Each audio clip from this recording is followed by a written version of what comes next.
तहरीक इंसाफ की हुकूमत मुआशी कारकर्दगी और गवर्नेंस की वजह से तनकीद की जद में थी ही, मगर अब ऑपोजिशन एक नया बयानिया बनाने की कोशिश कर रही है। वही बयानिया जो तहरीक इंसाफ ने नून लीग और पीपल्स पार्टी के खिलाफ बनाया। अब तहरीक इंसाफ को खुद उसका सामना है करप्शन का बयानिया।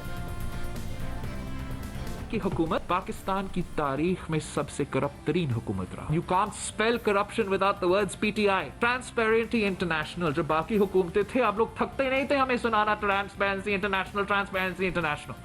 अब ट्रांसपेरेंसी इंटरनेशनल क्या कह रहा है कि पीटीआई की हुकूमत में सबसे ज्यादा करप्शन हुआ है। पीटीआई का ऑडिटर जनरल का रिपोर्ट कहता है कि 270 बिलियन रुपीस का इरेगुलरिटीज हुआ है। सूबे महाज के वजीर पे करप्शन के इल्जाम, नैब खामोश है। सबसे स्पेशल जो स्पेशल असिस्टेंट है ब्रिटिश सिटीजन है, पैनामा का केसेस है। नैब का पे सर का पाव का ड्रामा आज तक स्पेशल असिस्टेंट्स तक भी नहीं पहुंच सकता है। पोलियो में करप्शन, हज में करप्शन, पीआईए में इतना करप्शन कि उन्होंने पीआईए को बिठा दिया है। पूरा पंजाब जादू और करप्शन से चल रहा है। हर डिस्ट्रिक्ट, हर डीसी, हर ठेका, हर ओहदा, हर अपॉइंटमेंट आप पूछे कौन अपॉइंट करता है और पैसा कहां जाता है। मिलियन ट्री सुनामी में करप्शन, मालम जब्बा में करप्शन। केपीके ने तो करप्शन का रिकॉर्ड्स तोड़ दिया। वहां के लोग शर्मिंदा हो गया कि आपने इतना करप्शन कैसे कर दिया। इनका फॉरेन फंडिंग केस में करप्शन। मीडिया चुप, नैब चुप, इलेक्शन कमीशन इस पर डेट पर दे कि ये तो कोई सो मोटो नहीं, ये सुस्त रवि का शिकार नहीं। शुगर पे करप्शन, आटा पे करप्शन, तेल पे करप्शन, हर पाकिस्तानी का जेब पे डाका। हम करप्ट है ये फरिश्ते। नैब चेयरमैन को कोई शर्म नहीं आता। केपीके आज तक उनका बीआरटी का सिलसिला, जिससे खान का किचन चलता है, जिससे पीटीआई का इलेक्शन कैंपेन चलता है, जिसका अली जैदी उनका वजीर का फ्रंटमैन कॉन्ट्रैक्टर है। हम तो मुतालबा करते हैं सुप्रीम कोर्ट ऑफ पाकिस्तान से कि आप अगर जैसे नैब चेयरमैन कहता है कि बीआरटी पे स्टे ऑर्डर है, स्टे ऑर्डर हटाओ। ये क्या बात है? कैसे दो निजाम है एक पाकिस्तान में? सिंध का वजीर आला हर दूसरा हफ्ता चक्कर पेशी भुगता है नैब का, वो भी इस्लामाबाद में। बीआरटी पे स्टे हटाओ, नैब का केस चलाओ और पकड़े जिसने करप्शन किया है केपीके के अवाम का पैसा के साथ। आज तक करप्शन कर रहे हैं कानूनी तहफ़्फ़ुज़ के साथ।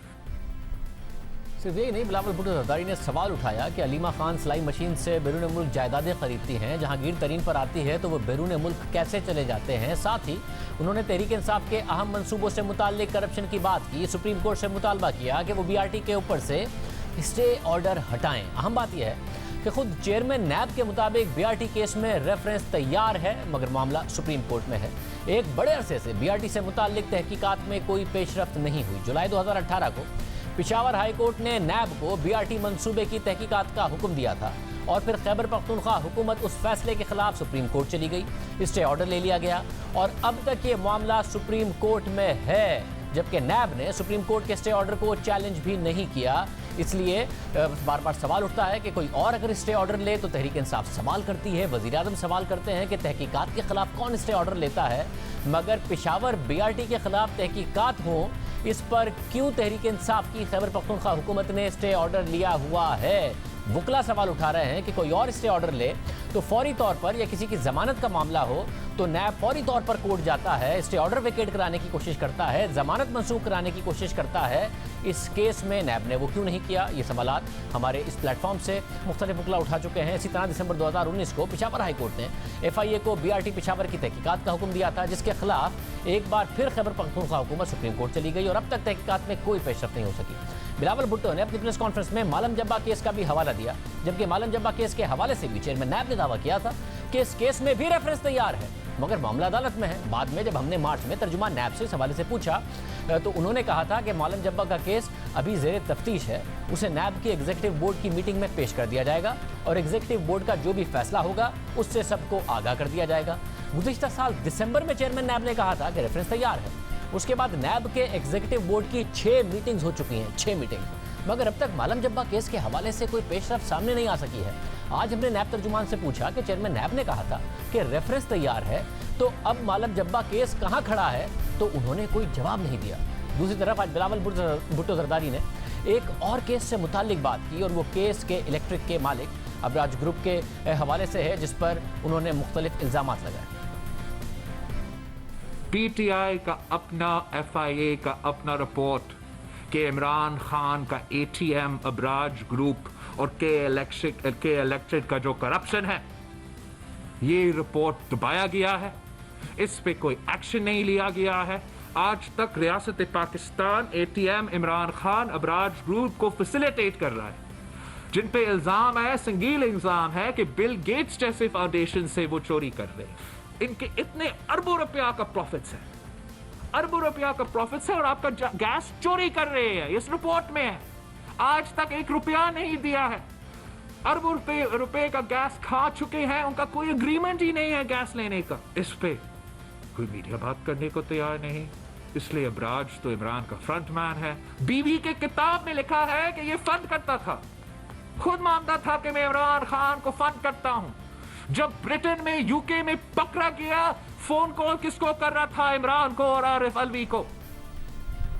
बिलावल भुट्टो जरदारी का आज मजीद कहना था कि उन्होंने वजीर आजम को 2 चैलेंज दिए, मगर वो सामना नहीं कर सके, इसलिए एक नया चैलेंज देता हूं। 1,987,000 सेकंड्स हो चुके हैं, 33,120 मिनट्स हो चुके हैं, 552 आवर्स हो चुके हैं, 23 डेज हो चुके हैं, 3 वीक्स एंड 2 डेज भी हो चुके हैं। लेकिन आज तक जो मेरा चैलेंज था कि NICVD के मुकाबले में एक हुकूमत का हॉस्पिटल बताए जो PTI ने पिछले सालों में खुद बनाया हो, एक भी आज तक इस चैलेंज का जवाब नहीं दे सकते हैं, भाग रहे हैं। एक नाम ले, समझ, एक ही कहा ना, नेशनल असेंबली के फ्लो पे मैंने चैलेंज किया था वजीर आजम को कि डिबेट में या पार्लियामान में या TV पे हमारा डिबेट का चैलेंज कबूल करे, आमने सामने आए, हम आपको डिबेट करने को तैयार है।